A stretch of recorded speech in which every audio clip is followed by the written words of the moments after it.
Welcome to our channel let's visualise India. Myself Pooja और आज का अपना टॉपिक है फाइबर टू फैब्रिक। ठीक है, फर्स्ट पार्ट अपन ने पिछले वीडियो में किया था, अब इसका ये सेकंड पार्ट है। तो स्टार्ट करते हैं अपना आज का वीडियो। लास्ट वीडियो में अपन ने देखा था कैसे कॉटन बॉल से फाइबर बनता है और फाइबर से फैब्रिक बनता है जो कॉटन का होता है। ठीक है, ये कॉटन बॉल से बनता है। अब अपन इस वीडियो में पढ़ेंगे, वो भी नेचुरल था, फाइबर था जो प्लांट सोर्स से मिलता है। ये भी अपन पढ़ेंगे, जूट के बारे में पढ़ेंगे, जूट से कैसे फाइबर बना, फाइबर से फैब्रिक बना। ये भी एक नेचुरल सोर्स है जो प्लांट से हमें मिलता है। ठीक है, तो ये सारे नेचुरल सोर्स है। हमने लास्ट वीडियो में पढ़ा था नेचुरल सोर्स कितना कंफर्टेबल होता है, हम लोग को बहुत अच्छा फील होता है उसको पहनने के बाद में, एक्सपेंसिव भी नहीं होता। क्यों? एक तो ये स्वेट एब्जॉर्ब करता है तो ऑब्वियसली बिल्कुल भी अनकंफर्टेबल फील नहीं होता। ठीक है, तो जूट प्लांट के बारे में पढ़ते हैं। जूट प्लांट किसके बारे में? Jute plant specially rainy season की क्रॉप है, बारिश के मौसम में होती है ना। और इसके लिए टेम्परेचर कितना चाहिए? 24 डिग्री टू 37 डिग्री। इतने डिग्री टेम्परेचर में ही इसका प्रोडक्शन हो सकता है, अदरवाइज के जो एग्रीकल्चर है इसका प्रोडक्शन है वो पूरा का पूरा खराब हो जाता है। जूट प्लांट लगाए बाद में ये मोस्टली कहाँ पे इसका प्रोडक्शन होता है, देखते हैं अपन इसका। जूट प्लांट का सबसे ज्यादा प्रोडक्शन होता है वेस्ट बंगाल में, असम में और बिहार में। यहाँ का जो टेम्परेचर है, यहाँ का जो क्लाइमेट है वो बिल्कुल इस प्लांट के लिए, इसके प्रोडक्शन के लिए सुटेबल होता है। ठीक है, वेस्ट बंगाल में सबसे ज्यादा इसका प्रोडक्शन होता है। बाद में इसको जूट को प्रोडक्शन करके उसको कटिंग की जाता है। उसमें अपने वीडियोस में दिखाऊंगी इसकी प्रोसेसिंग क्या क्या होती है।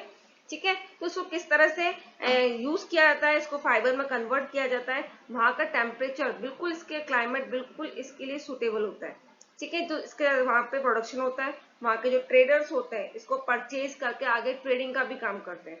ठीक है, जैसे परचेज कर लिया, प्रोडक्शन हुआ तो उसको परचेज कर लिया और फिर अपना कुछ कमीशन ऐड करके इसको बाहर बाकी इंडिया में या बाकी फैक्ट्रीज में इसको बेचा जाता है। तो ये भी वहां के लोगों का सबसे मेन बिजनेस हो गया या ऑक्यूपेशन मान लो। ठीक है, अब जूट फ्लावर जो प्लांट होता है उसको फ्लावरिंग जो स्टेज होता है, जो पौधा फ्लावर बन जाता है, वो जब फ्लावर निकलने स्टार्ट हो जाते हैं उसमें उस टाइम कटिंग कर दी जाती है। इसकी प्रोसेसिंग में सबसे पहले क्या होता है, जैसे ये फ्लावरिंग स्टेज में पहुंचता है इसको इसकी कटिंग कर दी जाती है प्लांट की। ठीक है, अब इस प्लांट को क्या कहता है, ये आप इसमें पिक में देख रहे हैं किस तरह से इसको बंडल बना के, है ना, और इसको इस तरह से पानी में रख दिया जाता है कम से कम 2-3 दिन तक, और मैक्स टू मैक्स 8 डेज तक इसको पानी में रखा जाता है। ये आप इसमें देख रहे हैं कैसे इसे बंडल बना के इकट्ठा कर रहे हैं, है ना।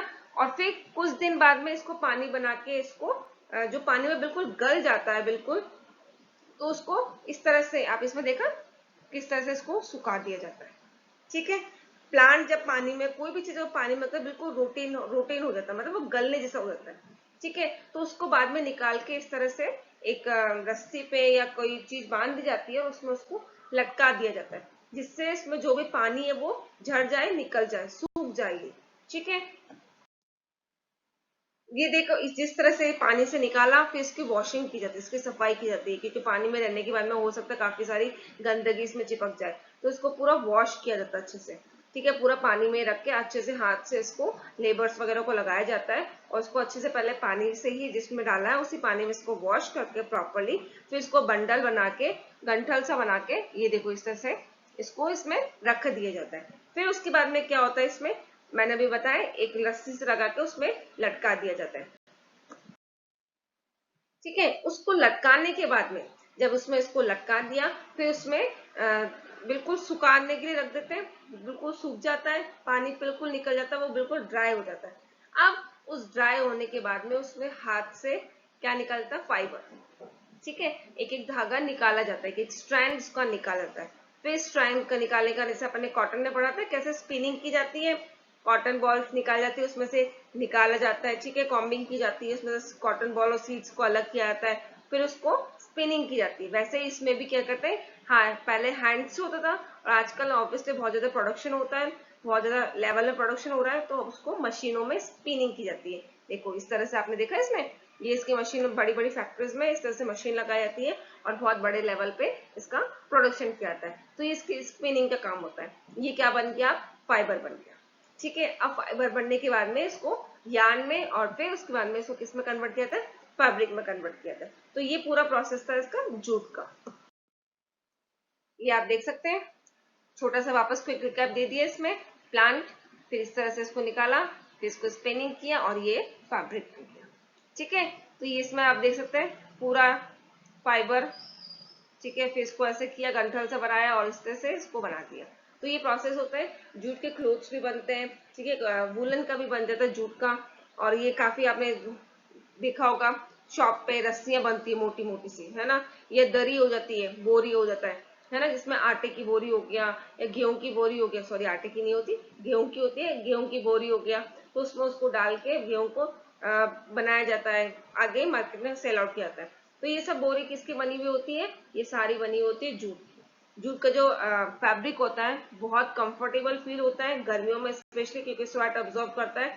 ठीक है, ठंडा रहता है, हमें बिल्कुल गर्म नहीं लगता अंदर से, ना कोई चुभता है ना कुछ। ठीक है, तो ये फैब्रिक बहुत ज्यादा, हालांकि कॉटन से जितना तो नहीं है, लेकिन कॉटन के बाद में सेकंड नंबर जूट का ही आता है। ठीक है, तो ये बहुत ज्यादा कंफर्टेबल है, बहुत ज्यादा डिमांड में भी रहता है। हालांकि इस यहाँ पे अपने इस एरिया में नहीं रहता, नॉर्थ की जो एरिया है वहां पे नहीं रहता, लेकिन जैसे वेस्ट बंगाल हो गया, कोलकाता हो गया, इस वाले एरिया में असम हो गया, इन सब एरिया में जूट की सबसे ज्यादा डिमांड होती है। अब जूट की क्या क्या यूजेस है?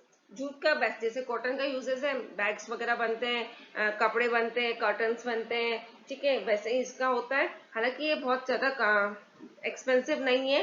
ठीक है, तो इसलिए ये भी बहुत सस्ता पड़ता है, लोगों में बीच में इसकी डिमांड रहती है। इसकी गनी बैग्स बनते हैं, बहुत ज्यादा फेमस है गनी बैग। पोटैटो सॉक्स बनता है, कारपेट्स बनता है। ठीक है, कारपेट इसके बहुत ज्यादा अट्रैक्टिव होता है, बहुत ज्यादा फेमस भी है ये। ठीक है, कर्टन्स, क्लोथ्स, रोप्स। रोप सबसे ज्यादा फेमस है, स्पेशली जो कुएं की रस्सियां होती है वो सारी इसी की बनी जाती है। गांव में जो आपने कभी देखा होगा, कुएं की जो रस्सियां होती है खींचने की, वो सारी की सारी इसी से बनी होती है। ठीक है, पहले जूट के फैब्रिक्स नहीं बनते थे, मतलब कपड़े नहीं होते थे, ना के बराबर थे। लोग बाग इतने इसके बारे में अवेयर भी नहीं था। लेकिन जैसे जैसे डिजाइनर्स ने इनका नया नया इन्वेंशन करते गए, तो जूट का फाइबर का कपड़े बनाने लगे।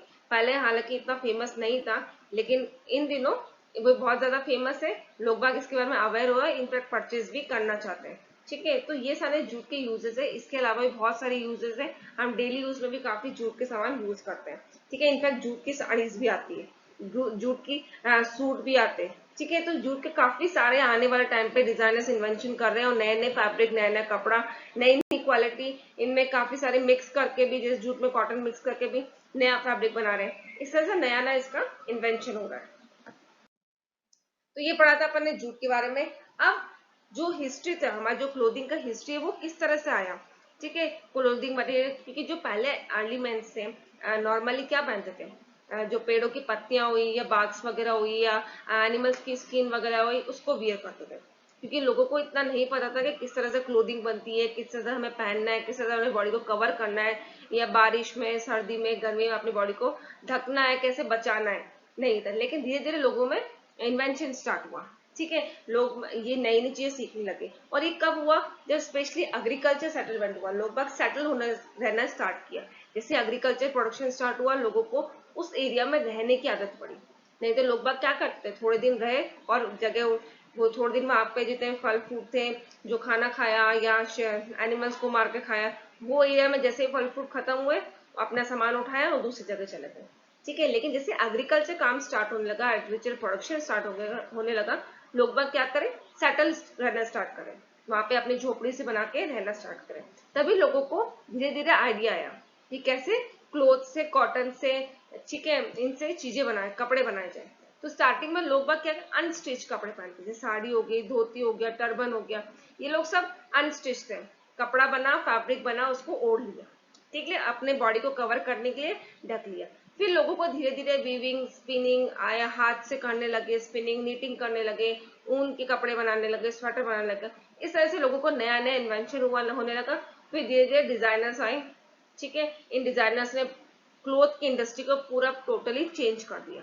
और आज इस टाइम पे क्लोथिंग की इंडस्ट्री इतनी बड़ी है कि बहुत ज्यादा प्रोडक्शन हो रहा है, अलग अलग डिजाइनर आ रहे हैं, अपने अलग अलग डिजाइन ले आ रहे हैं, नए नए कपड़े आ रहे हैं, नए नए फैब्रिक आ रहा है, ना केवल नेचुरल, जो सिंथेटिक फैब्रिक है वो भी आने लगे हैं। तो इस तरह से जो क्लोथिंग इंडस्ट्री थी वो कहाँ से कहाँ तक पहुंच गई। इजिप्ट ने पहले, जैसे हमारे इंडिया में इंडस सिविलाइजेशन में क्या था, कॉटन का सबसे ज्यादा प्रोडक्शन था, कॉटन सबसे ज्यादा यूज आ रहा था। वैसे इजिप्ट सिविलाइजेशन में फ्लैक्स एक मटेरियल है, नेचुरल सोर्स है, उससे भी कपड़े क्लोथिंग इंडस्ट्री में बढ़ावा मिला था, वहां पे फ्लैक्स सबसे ज्यादा पॉपुलर था। ठीक है, तो ये भी एक तरह से सोर्स है जिससे क्लोथ बनते हैं, फाइबर बनता है, फैब्रिक बनता है। आई थिंक गाइस आपको टॉपिक जो था इस चैप्टर का नेक्स्ट पार्ट था वो अच्छे से क्लियर हुआ होगा। इस वीडियो के साथ अपना इस चैप्टर पूरा फिनिश होता है। ठीक है guys, take care and like share and subscribe my channel. Thank you guys.